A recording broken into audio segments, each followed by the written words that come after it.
Welcome to the Evolution Partners podcast, where I talk with the world's leading thinkers, planners, and doers who are helping to build great companies in their own way. We learn how the work they're doing is creating an impact and get to know a little bit more about them and what makes them tick. This episode is brought to you by Evolution Partners, where we help leaders to confidently build enduring great companies using our proven, structured, strategic planning process that ensures you build and execute the right plan. Check us out at evolutionpartners.com.au. Also, you can check out our books, Made to Thrive, outlining how to be a great CEO, as well as Onboarded, which is about making your new hires more effective faster. Sally Duxfield is an industry leader in the art of experiential architecture, leadership coaching, and mental fitness to influence change. Sally's 30-plus years experience began with a career in the New Zealand Defence Force, where she led and contributed to the formation and development of high-performance teams. She then formed her own leadership training business and owns the Makahika Outdoor Pursuit Centre. Sally is the author of 3 books: Dream, Plan, Do, Be, Impact 4Q, Time for Control, and the soon-to-be-released Soft Strength.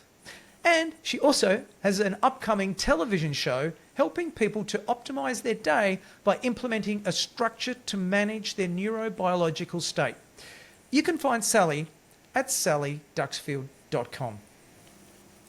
Sally, what I see in you is someone who is passionate about helping people to understand the way they conduct themselves has consequences that they might not be aware of, and that by making changes they can discover high performance.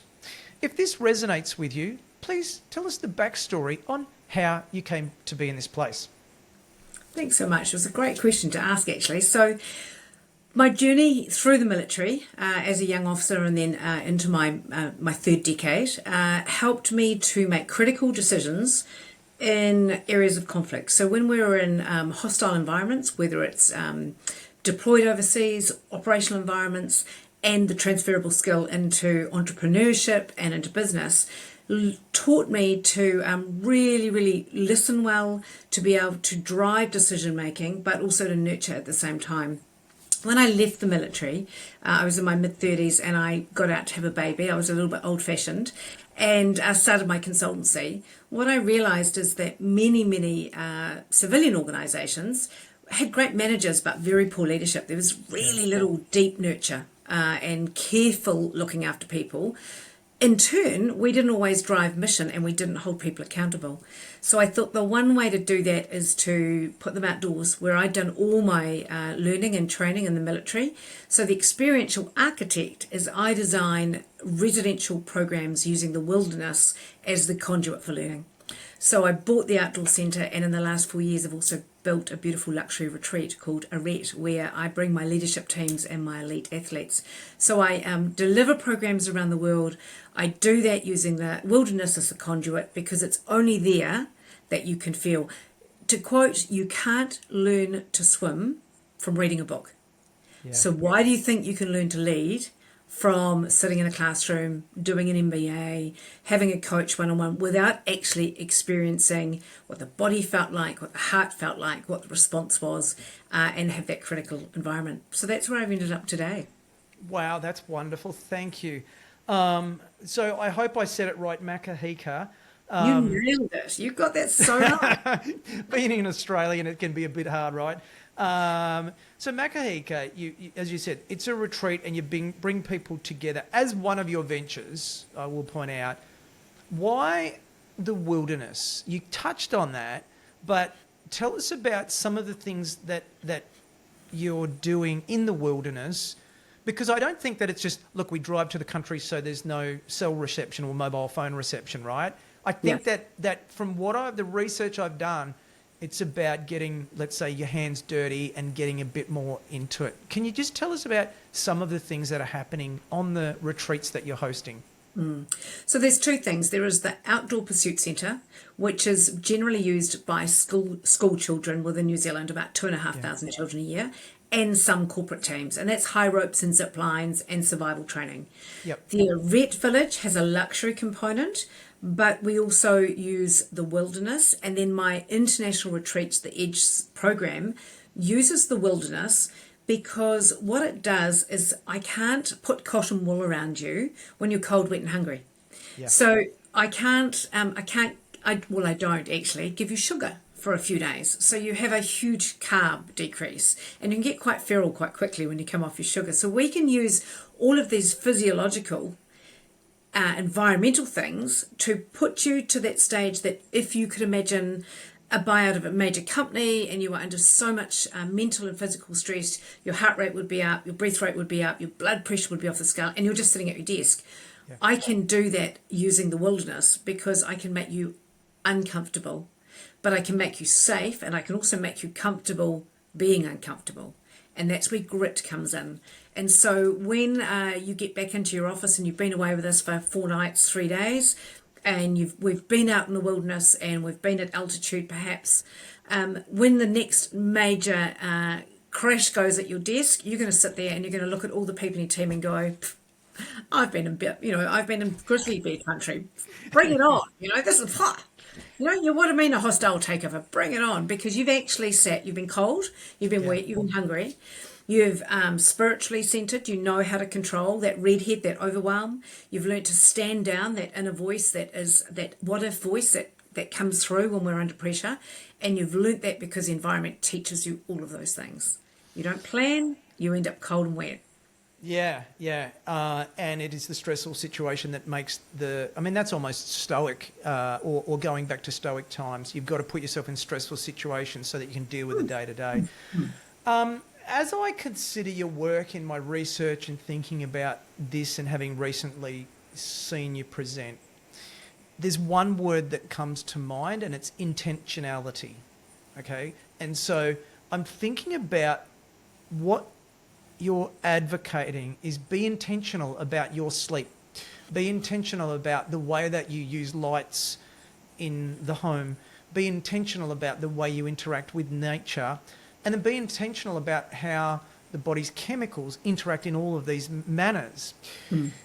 And so I love the Eisenhower matrix, which is also adapted by Stephen Covey to be the 4-quadrant model. And it really started to click with me that you're on to something more when you then overlaid on top of the urgent and important axis, which we'll talk about in a moment, but when you overlaid the body chemicals that are affecting the brain within the Eisenhower matrix. Now, you're using, rather than urgent and important, you're using value and control across those two matrices. I know it's a long-winded question, but I'm just about there. Can you tell us about why you're using these two axes, value and control, and what's happening in each of the 4 quadrants? Yes, so what I did is the military use Eisenhower's matrix, as do many, many millions of people in the world. You've got to remember, when Eisenhower's matrix was made, it was World War II. There was no electronic overwhelm. It was pieces of paper that came into a desk, into a small filing piece of, a receptacle for information to come through. So it was a particularly easily controlled system of communication. Nowadays we don't have that. We don't have the luxury of that. So what we've got is, I'd rather than having the word urgent, which I think we've got, everything's urgent. When I say to you what's important, you go, everything's freaking important. So what I'm looking for is, how much more control can we get, and can we work on the things that are really high value to both us personally and the organisation? So the value control piece became my Q1, which is the urgent and important, is like a hamster on a wheel. That's where we live every day. And the adrenaline that's in there, the norepinephrine, which is noradrenaline. We've got cortisol, we've got stress, we've got high releases of dopamine. If we love it, there's some people that just, give me a war any day and a crashed plane, and I'm like a pig in poo. Like, I just love chaos. Yeah. So I don't get overwhelmed in there particularly. But what the problem is, I would stay there all the time and actually not then go into Q2, which is my high value, high control work. And in Q2, I can actually decrease my breath work. my blood pressure goes down, my pulse goes down, my adrenaline goes down, my cortisol almost becomes non-existent, and I can work on my big project work purposefully and with intention, that word that you used. But you can't stay there all day. You've got to weave in and out of these things. And then Q3, which is important to somebody and urgent to somebody, but not necessarily you, is what I call monkeys, which is the Steve Covey piece, where it's people coming at you from the side and they're constantly, have you just got a minute? Have you got 30 seconds? And your inner voice is sort of saying rude words. Your outer voice can't say it, but it is constantly spiking your blood pressure. It's constantly causing you frustration and, to be blunt, pissing you off because you want to work on something up in Q2 and the monkeys kept having at you. So being able to get the Q1 and Q3 into chunks of the day, and Dr. Sahar Youssef out of Barclay, she calls it focus sprints, which is much sexier than chunks, but she's a slim little young woman and I'm sort of not, so chunks suits me perfectly. But a chunk of your day where you're actually doing that high adrenaline, high stress work, and then you would phase out of that, bookend that, and then move into a short phase of maybe 1 hour of doing your Q2, your really high value, high control work. What it means that you can sustain peak performance for 100 hours a week if you need to. Whereas when we're constantly in the hamster and monkeys, you are burning out and you are feeling overwhelmed and stressed, and that cortisol, it destroys neurons. It literally kills you. So you can't stay in that high stressed space for a long period of time. So much to dig into there. Before we get into, you've mentioned some chemicals already, epinephrine, thank you. And a couple of others. Adrenaline. So we're going to get into the chemicals, that there's 6 chemicals that you talk about that are important within this matrix. But before we do, if we are stressed as leaders, as entrepreneurs, we're finding ourselves in a stressful situation, what's a quick tip? And if we're finding ourselves where we need to pump ourselves up because we're going into a situation where we need to perform, what's another quick tip? Because I know that you're connecting these things to those chemicals before we step into those. Yeah, so breathwork's probably the best. Breathwork and the ability to move, change environments. So if we're in our office and we're feeling very overwhelmed, one of the things, and you will have seen over the years, our All Blacks do this really, really well. In 2010, there was a program called Red to Blue. So red head to blue head, overwhelmed to thinking head. And what they do is they step back, they physically step back, and they centre their I was going to back leg, they're not horses, they centre a leg, whichever one is their dominant leg, and that is them saying to their brain, I'm here. And then they, you might see them click their fingers, slap the side of their leg, that will say, thinking head, I need you to be here, and then they will do some breath work. And it's quite simple. If you breathe out for 2 seconds longer than what you breathe in, so if you breathe in for 3 and out for 5, the subconscious brain, the primal brain, goes, you've decreased your breath rate. Therefore, you're not being chased by a saber-toothed tiger. Therefore, I can stop pumping in epinephrine and the cortisol fight-flight response. Awesome. So just slowing your breath. I've got a little tool here, a little breathing tool. You may have seen these little whistles that are now very funky on the market. Okay. The most important thing is not to breathe out with the mouth going, so don't breathe out wide. It drops the blood pressure really quickly. So we always breathe in through our nose, and if we breathe out through our mouth, we will always purse our lips or okay. 3 out through there, and that will really, really rapidly drop your heart rate and get your brain from that overwhelmed back into being present. You can stand down the subconscious very, very quickly with breath work. In turn, the second part of your question, you're about to go on the field, you're about to play the World Cup, and you're very lackadaisical and you're not pumped up enough. Basically doing some really rapid business deal, you've got to be sharp, you've got to be thinking, and it's basically you're just going to stand there and you're just going to go and then 5 times, and boom, the subconscious goes, it's a big freaking dinosaur chasing you because you've increased your breath rate, and boom, up goes your adrenaline and up goes your cortisol. So you can change your state really quickly just with breath work and practicing breath work alone. And yeah, thank you. Some great simple tips. And this is why in the introduction, there are things that we're doing that we don't know. And that's what I kind of feel is your your gift or your passion, understanding. There are these things that we can do that are pretty simple, or if not simple, can have a remarkable impact. So let's move on to the chemicals now. What are the 6 chemicals that our body produces?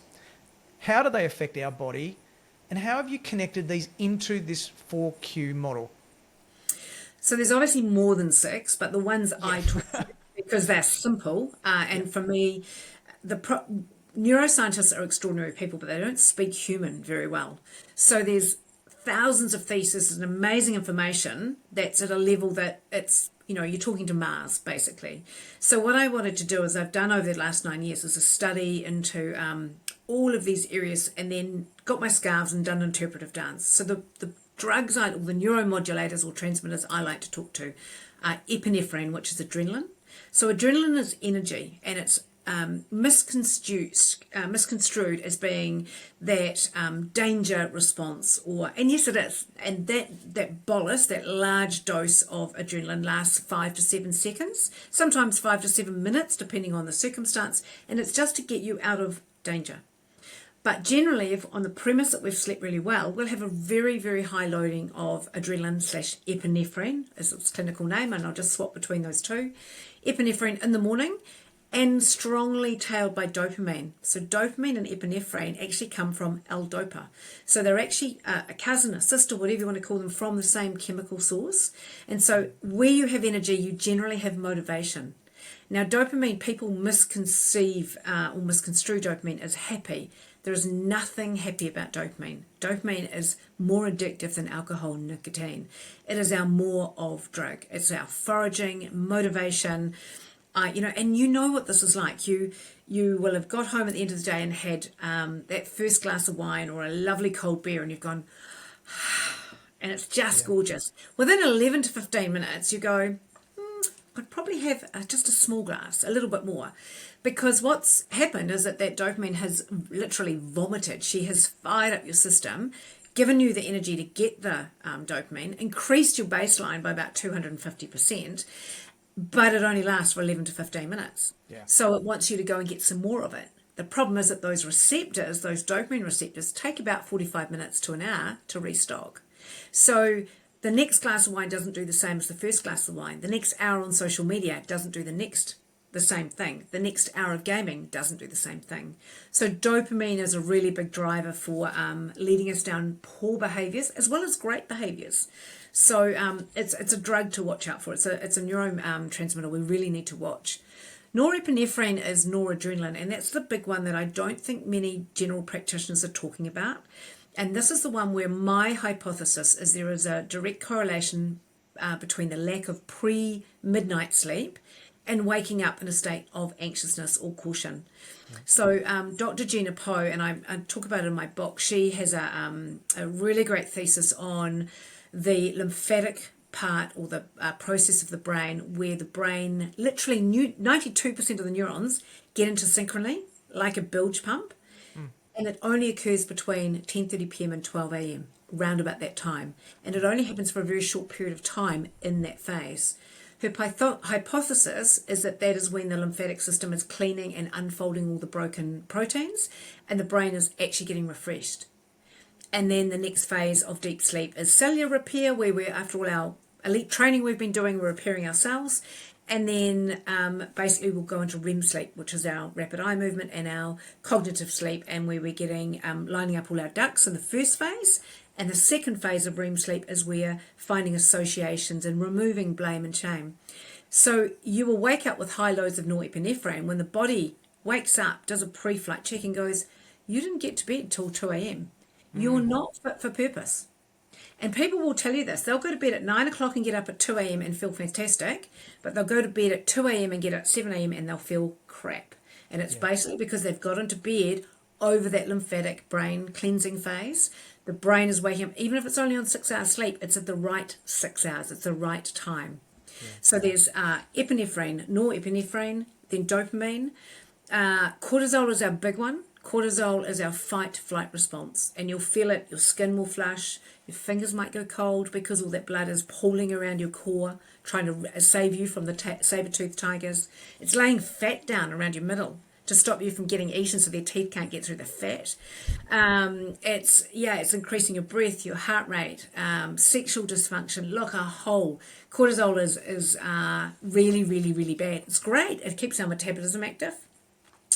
It releases some drugs that are to do with sexual drive. So that's got some really good components, but it is our stress drug. And then we drop into the other two I talk to a lot is serotonin, our satisfaction drug, and melatonin, our sleep drug. Without melatonin, and this is where we are really low and getting poor sleep because we're not loaded with enough melatonin at the end of the day. Yeah. So, they're awesome. the biggies that I talk to. Again, so much in there. When I was younger, there was a popular phrase, I'll sleep when I'm dead, and sleep was something that was always pushed to the back, but I think more and more we're seeing that how important that is. So in terms of burnout, we all know what burnout is in terms of a busy executive, entrepreneur, leader. Before we get there, there are things that are happening. So what typically happens to the neurobiological state of busy leaders, not so much on a daily or in a busy time, but over a longer period of time that can lead to burnout? So how do we get into this situation? So basically our adrenal glands, which are tucked up just under our shoulder blades, not that you can actually see me pointing at my back, but if you think of the bottom of your shoulder blades, that's where adrenaline and cortisol is released from there. And basically adrenal glands are constantly releasing either norepinephrine or noradrenaline, so it's norepinephrine. So it's trying to keep us in a state of alert because the subconscious brain doesn't understand the difference between a business deal and a dinosaur. The primal brain produces exactly the same chemicals that it did 20,000 years ago. And so what happens, the adrenal glands become fatigued and they get to the point they actually can't produce any more adrenaline. And so you have absolutely no energy. And the cortisol fight-flight response is also inhibited. However, you've now got high blood pressure, you're 15 kilos overweight, you've got a depressive thought mind set because you can't make dopamine, which is that pleasure, that motivation drug. So it's a downward spiral. It's a dirty dog downward spiral.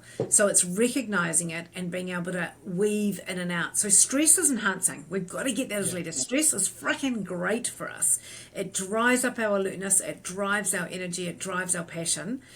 But if we don't weave in and out of it and actually decrease the chemicals for a period of time, even 2 to 3 hours, to allow the liver to purge them and cleanse up and get really good sleep, which is when all of that healing is happening.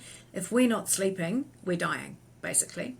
And also there's NASA have some really good work that they worked with the astronauts, and some of our New Zealand fighter pilots have worked with them, and it's a study around sleep deprivation and cognitive ability. And only, say you slept for 7 hours every night and you only missed 1 hour a night for 6 nights. On the 7th morning, so you're only losing 1 hour a night for 6 nights. On the 7th morning, your mental cognition is about the same as if you were at the legal level of alcohol. So your brain, you don't feel it, but you're making the same decisions as if you were basically drunk sitting at your desk. And then that escalates because it extrapolates basically, because then the decision you make, you don't have the cognitive ability to correct it. So the results could be far worse. And I imagine that's worse because the people that we're talking about, leaders, entrepreneurs, might not be 20 years old. They could be in their 40s or 50s or 60s, in which case the brain isn't the agile beast that it once was in the 20s, perhaps. Yeah, well, the neural pathways we know can keep growing and keep learning. So we can have really fast snap brains right through our 60s and 70s as long as we keep using them. But our ability to bounce back and recover declines. And, any of that, Andrew Huberman, Dr. Peter Attia, any of those leading guys in this field will tell you about you basically have to be banking in your 30s for your 40s and bankings in your 40s for your 50s, because when you get to 75, it's like a cliff, and they tell you it is just straight to the bottom biologically at 75. So if you haven't got money in the bank and built up compounded interest through longevity and great sleep and really, really good physical well-being through your 50s, 60s and 70s, you're a little bit pooped. So what can leaders do to counter these effects? Is it, you've mentioned, like, is it the old one, right? Sleep, exercise, diet? Is there anything else in the medium kind of term? Yeah, hydration is huge, meditation. Dr. Andrew Huberman has a huge amount of work on NSDR, non-sleep deep rest. NSDR.com is a new website.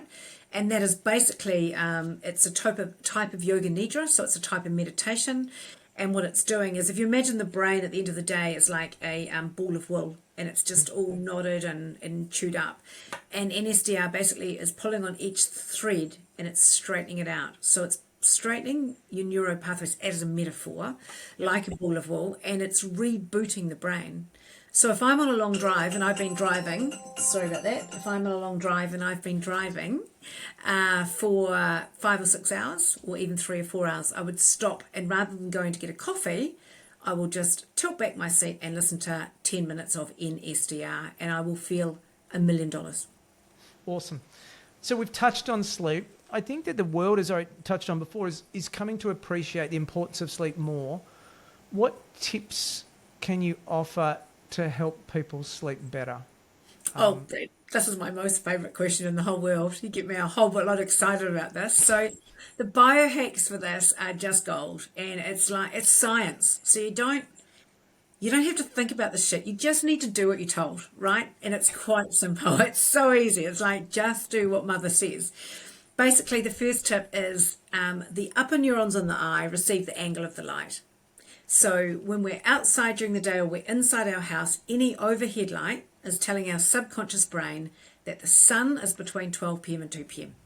So you're in your home, it's 10 o'clock at night, you've got 8-year-old kids out, and their subconscious brain still believes the sun is at 12 p.m. to 2 p.m. So all you need to do is at about 6 or 7 o'clock is go around your house and turn on some wall lights or some side lamps and set the angle of the light into your eye, and you set the sun. As soon as the subconscious brain receives the angle of the light into the side of the eye, it goes, oh, the sun's just gone down. I'm going to start smacking up that load of melatonin. I'm going to start building the melatonin load. So that's the first thing, and it's absolutely foolproof. The other thing you can do is you could use red or orange bulbs for those side lamps. I was listening to Huberman yesterday out on one of my walks, and he's just been in Sydney. He's just done the tour of Australia. And one of the things he took around all of his hotels when he's travelling is his little portable red light. The bulbs, which I think he actually stole from Peter Attia's house. I think he actually stole them from his guest house. So if I'm wrong, but it was a good story anyway. But he walks around and literally goes into the hotels and puts in an ordinary red party light, basically, in any hotel that he's staying in, and that will change that light into the eye and increase that melatonin response. So that's the first thing, is light. The second thing is you need to drop your core body temperature by 1 to 3 degrees.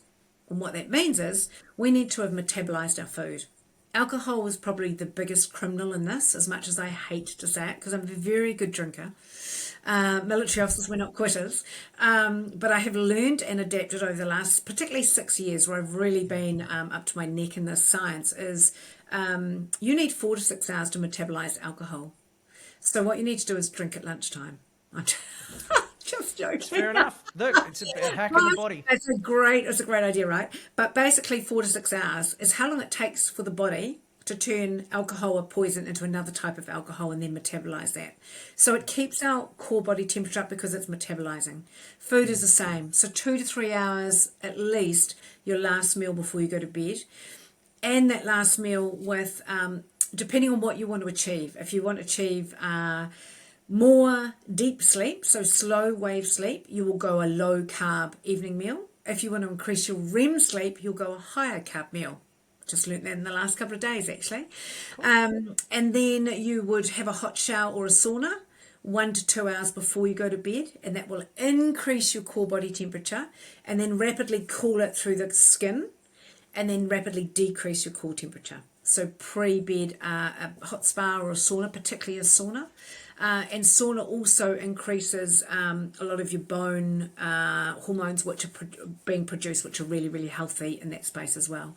So cool room, dropping our core body temperature by 1 to 3 degrees. So last eating 2 to 3 hours, really cut back that alcohol for the evening, and then get hot and then rapidly cool that body. So that'd be that one. And then rituals and routines. So exactly the same thing every single night. And if you do this one, it's a little bit like this inner child in you is putting their hand up and goes, oh, I know what's coming next. Because once I start to, I'm living at my retreat at the moment, so I'm actually not living in a house with a bathroom. I'm at my retreat and I have to walk 200 metres through the forest, the rainforest, to get to my bathroom.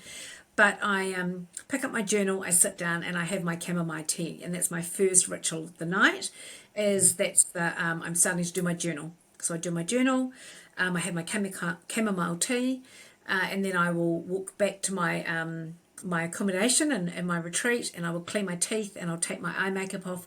And at that stage, I can actually feeling my body go, oh, I know what's coming next. We're going to go and we're going to do this and we're going to get ready for bed and I know what's coming next. So the body knows exactly what's coming. Now, if I travel, and as you know, I've just been traveling for 5 weeks, it doesn't matter where I am and what a hotel and what time I get back, but I journal and I have a cup of tea, and that's a chamomile or a sleepy tea. Then I will clean my teeth, then I will do such and such, and it's the same thing, and it could be 1 o'clock in the morning, but the same rituals and routines. On good nights, where I've got lots of time in my journal, I'll tick off my hydration and my diet and my exercise. On those nights at 1 o'clock in the morning, when I'm smashed, I'll still just quickly do the journal, my cup of tea, my teeth, and my eye makeup, and go to bed. So those few things are just gold, and they're literally science. Do this happens, and they'll make a massive difference to your sleep mode. Yeah, I love it. I've in the last few weeks, I've taken that advice and I've turned off the overhead low voltage lights, the lamps that are in the ceiling, turned them off, and only had side lamps on, which are more yellow.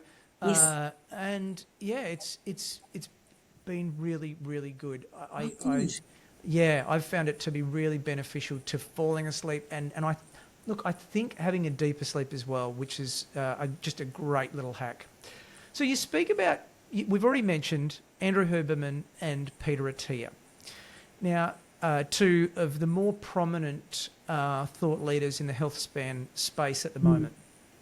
Peter Attia suggests that we concentrate on VO2 max as a primary health span measure. Now, you've mentioned, I've heard you before say that you suggest chasing one statistic, being heart rate variability. Can you tell us about this? Yeah, look, VO2 is the king. However, testing VO2 is really, really difficult, and wearables don't have great accuracy in information.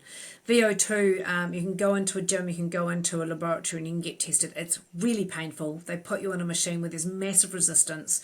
You blow your tail out for 60 seconds, you think you're going to die, and you only want to do it once in your lifetime. So athletes are doing this all the time to be at the top end, and it is gold. It is the gold standard. And if you have the money, the time, and the inclination, and the pain threshold, then VO2 max is absolutely. Normal humans and laymen and you and I that are just out there trying to do the best that we can, and we often don't get to a gym, we're using stretch bands at home, or we're walking or running. If we use an Oura ring and or a wearable, and we look at our heart rate variability, it'll give us a pretty good indication of our for cardiovascular fitness. So your resting pulse is also really important. So resting pulse, and I'm sorry for those, we're teaching to suckies because you know this, but basically it's how many beats per minute is a resting pulse. So how many times is the heartbeat per minute? And the heart doesn't beat evenly. People have this perception that it's like a little machine and it's just constant. It goes beep, beep, beep, beep, beep. And the stronger it is, the stronger that beat is, the pulse is, the blood, the volume moves quicker, and therefore it doesn't need to beat again quickly. So it can actually have a lag, which is measured in milliseconds between one beat to another, and that is heart rate variability. The longest gap between any two beats in 1 minute is your heart rate variability. Now, some young people in their 20s and 30s could have a heart rate variability of 240 milliseconds.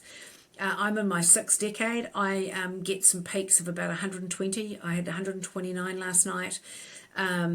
So what it does is it tells you that you have a strong heart that is producing plenty of circulation volume through its heartbeats. So it's a really simple, without having to die on a bike, doing your VO2 max. And I know some of the wearables do give it to you.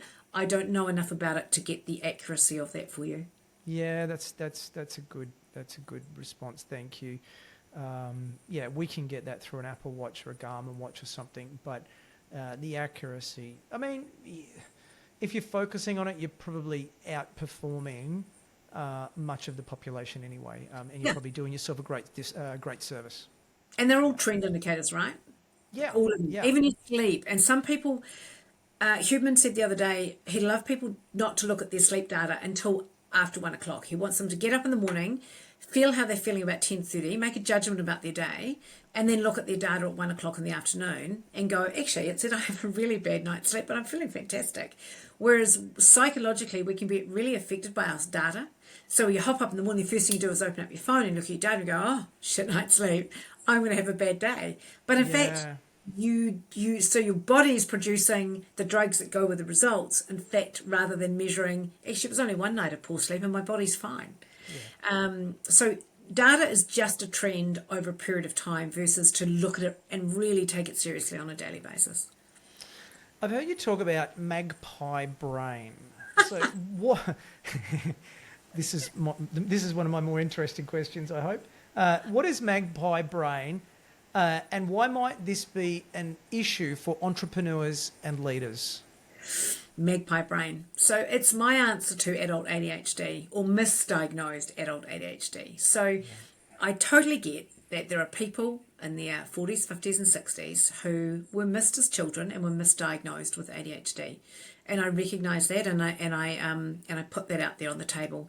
But there's also many of us that were not misdiagnosed. We just have a brain that is now so consumed by chasing the dopamine tail that we will be working on our computers. We will have, and I'll give you an example of this. So we did some filming last year. We had the people in the office. We had 52 participants, and they had 2 screens, and they had to do 1 hour of work using their keyboard on one screen, and on the second screen they had icons minimized. So their email was minimized, their messenger. So the little icon was coming up. So there was this little disturbance, and they were allowed to have their phone on their left or right hand, depending on their dominant hand. The screen was allowed to be up, but they weren't allowed to touch their phone. So we filmed them over 1 hour, and over that course of that hour, on average, now remember they're not allowed to touch their screens, on average, and they're working on a piece of work they chose that was actually useful to them. On average, they touched their screen 52 times in 1 hour. Wow. 52 times, not allowed to touch your screen. On average, I touched it 52 times. When they were interviewed by our psychologists, the average person cognitively thought they'd touched their phone between 6 and 8 times. And we had some pretty angry people saying to us, I did not touch my phone 52 times. I did not. I only touched it 6 times until we showed them the video footage. Their eye movement was horrendous. On average, 365 eye movements in that hour where they were looking at their screen typing, then looking at the email icon, then looking at their phone, then looking there 365 times on average. So what that means is that every time my eyes move and look at something, I get this little spike of norepinephrine for caution because there's something I've missed. What if that's important? What if the cat's just died? What if it's the kids? What if? So my norepinephrine's going up and my dopamine's going, well, you should try that. Go and touch the screen, see what happens. It'll be shiny and there'll be new things. And it's like a magpie going, it's like, do you remember Dora the fish off, Finding Nemo. Finding Nemo, and she's talking about like this. She goes, "Oh, look, boys!" Like she's just distracted by shit, and that's what magpie brain's like. We are all like it, and there's not one of us out there that I reckon I could challenge that actually could honestly say, "No, I never have a conversation and look at my phone at the same time. No, I'm not listening to this podcast right now and touching my screen and looking at my messages." Like 92% of us will be looking at something else at the same time that we're meant to be doing something. And that's what I believe we're seeing in society is this overwhelm this misdiagnosis of adult ADHD. And the problem is with magpie brain, which is dopamine distraction, is that we're also getting a high norepinephrine, noradrenaline load because the brain is cautious now. And ADHD drugs give you an increase in norepinephrine for focus. So you're getting a double up. So we need to be really careful. So I just think we just need to decrease our overwhelm and do one piece of work at a time and be really, really cognitive. If you're right-handed and you're starting to do a piece of work for 1 hour, move your phone into your top desk drawer on your left-hand side and shut it. And I think I showed you my phone. Literally, it's a blank screen and it's got 4 apps on the front page. It's got Chrome, it's got my memo mailer, which is Jane Anderson from Australia. It's her app where you can push a button and send yourself a message. It's got my phone book and I think and my map, and that's it. So I can actually go and look at a map. I can go and look at on Chrome and research something without my messenger coming up and going, I've missed 53 messages, and my email saying I've got 210 messages, because every little red dot, every time you pick up your phone and there's a little red dot that says that you've got a message, that is norepinephrine. That's noradrenaline going, you should be alert, you should be alert, you should be alert. So that's what our brains... we wonder why, I love it, and we wonder why we don't get things done. Or our teams don't get things done. And they know. They're sitting in their rooms going, look, boys. Oh, look, girls. Oh, look. They're just constantly moving from one thing to the other, and they're not doing any one thing well. So as we change gears, I got a question for you. I'm writing a book at the moment about building a better business rather than a bigger business. And so bigger isn't better, better is the working title. So you work with a lot of leaders. Tell me, what do you think that a better business looks like? That's what a great book. Love to read that. And it's so true, because big is not necessarily better. Yeah. So for me, a better business is where you have identified the sum of money that you need for you and each of the people you employ. So how much do I need from this business to sit in a state of satiety, of satisfaction and comfort? Without greed, without anything else, just saying, I need this. I've got some disposable income. I can have my 3 months of holiday a year if I want. Once you've identified that, then the better business is a business that retains people for long periods of time, that is deeply nurturing, that is serving other people in some way, and that has a legacy behind it. So it leaves a mark where when I stand at your funeral, I can say, Brad and his business served people. He was a generous man of great spirit, and we can speak of a business in the same light. Not it stole, it nicked, it did hostile takeovers, it made people redundant, it wasn't ethical. So I think better businesses serves the people, that it's serving on the outside and serves the people inside, and we can hand on heart say, I have enough. Yeah, that's lovely. Thank you. And to be transparent, it's not uncommon with what many other people on the podcast have said, or dissimilar. So you're in good company. Thank you. Bless. So what book would you recommend for our audience? Is there a book that comes to mind? Oh, can I reach behind me? Can I? You definitely can. Oh. The Hacking of the American Mind. Oh, very good. And who's the author? The author is Robert Lustig, Lustig, MD, Robert H. Lustig, The Hacking of the American Mind.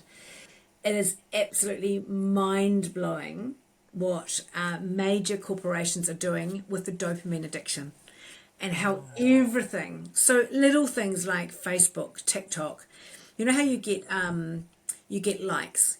Kids and teenagers and humans and adults are all putting things up, and you're waiting for a like to come through. Well, what they're doing, they're using algorithms to hold those likes back.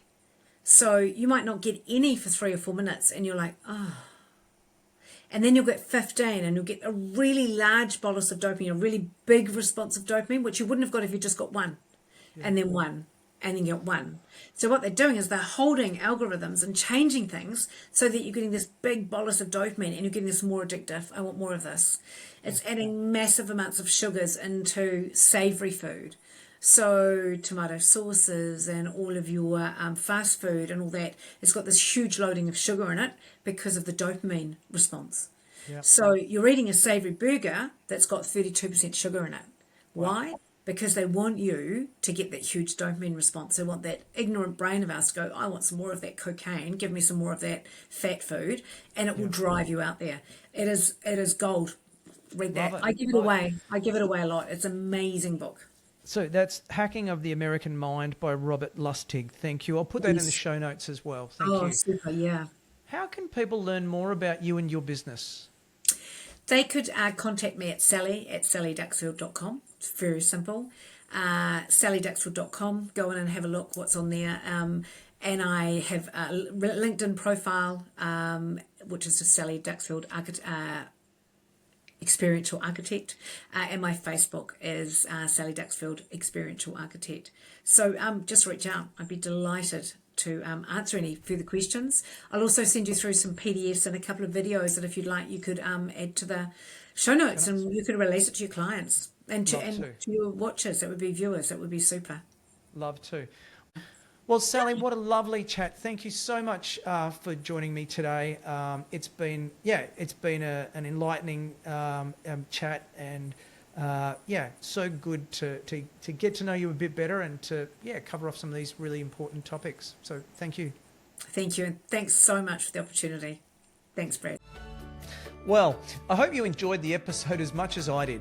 If you'd be kind enough to leave a review for the podcast, that'd be really helpful to other like-minded entrepreneurs, and then we can grow our community.